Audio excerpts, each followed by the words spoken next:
Hi everyone, welcome to this gameplay tutorial video for Baseball 9. I will be showing you the basics of pitching and batting, offering you 10 tips to help improve your gameplay. Be sure to hit that subscribe button to stay up to date with all new videos. If you have any comments or questions, be sure to comment down below and I'll answer as many as I can. Let's get started. Hi, so I'll be starting this game off pitching, so I'll start with some pitching tips. Pitchers have their pitch types on the bottom of the screen, and you can press the button on the left to scroll through these options, or just click on the one you want. You can click on the batter or pitcher icon to toggle between their stats and attribute ratings. This will give you a chance to look at what batters you're facing. When you're ready to pitch, click on the pitch button and you can move the left cursor to aim your pitch. Pitchers with a higher control rating will have a smaller pitcher circle, meaning your pitches will be more accurate. In terms of fielding, I usually suggest beginners just leave it up to the computer. They're not too bad and they can get some good plays once in a while. Tip number 1. Try to pitch to the corners and stay outside the middle of the strike box. Think about when you're batting, balls to the outside I'm usually hesitant to hit, so you want to try to throw these balls out to try to confuse the batter. You can see here that I try to throw some balls to the outside and I could get some good strikes, strikeouts, or easy outs.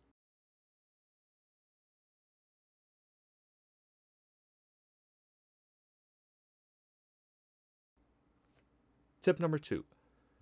Throw the pitch outside if you're already at 2 strikes. As long as the count's not full at 3-2, you have a few pitches to work with here, and you can try to bait the batter into hitting a bad ball to getting a strikeout or an easy out for your team. This might not always work, but it's worth a try. Don't do this if it's late in the game and your pitcher's health is rapidly going down. You don't want to waste any valuable pitches. Just try to strike them out normally. Tip number 3. Always mix up your pitch types. Don't throw all fastballs or all curves. They'll get better at predicting your pitches, so you want to vary up the pitch between its speed and movement.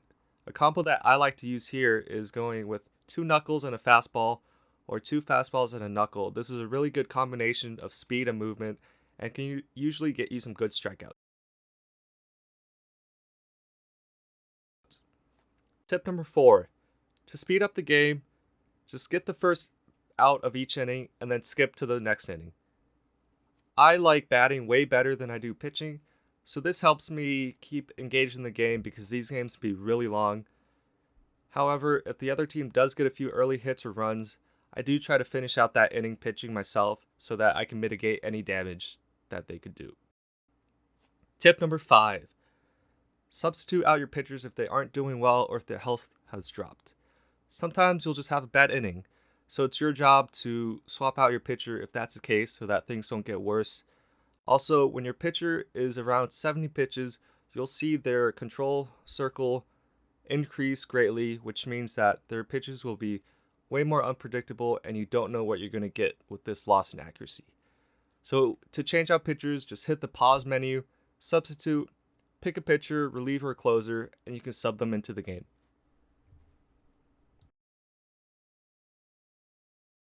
Now we'll get started with the batting tips. Tip number 6. Bat mostly in contact mode and save the power mode for when the pitcher is tired and they're throwing a lot of fastballs down the middle. You can cycle through the different options on the bottom of your screen.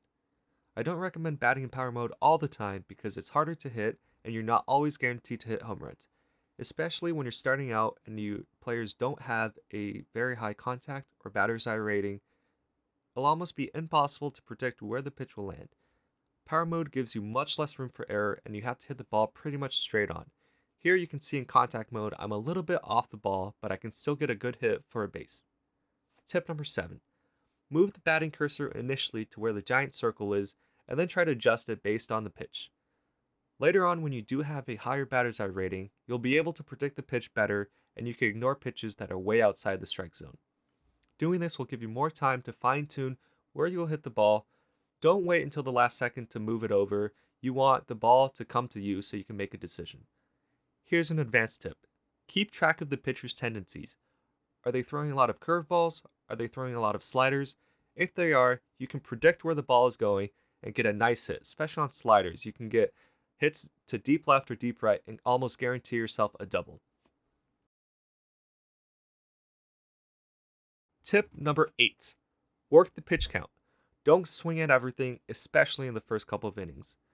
You want to work up the pitcher's pitch count to tire them out so they're more likely to make mistakes later on. You don't want to be stuck in the 5th inning with the starting pitcher only having thrown 20 pitches. Here, I was able to work to the full count, and although I did miss on a really easy ball, I was patient and hit the perfect ball at the end for that home run. You can be as happy as him. Tip number 9. Aim to hit the ball straight on or a little bit below. Don't get discouraged if you hit a lot of fly balls when you're just starting out. Same thing happened to me.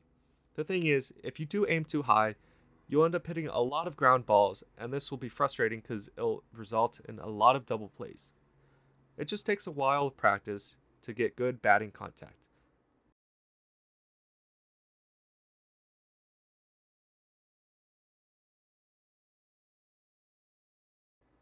Tip number 10. Use the batting and pitching practices in your free time to test out your players and to test out different hitting strategies that might work for you.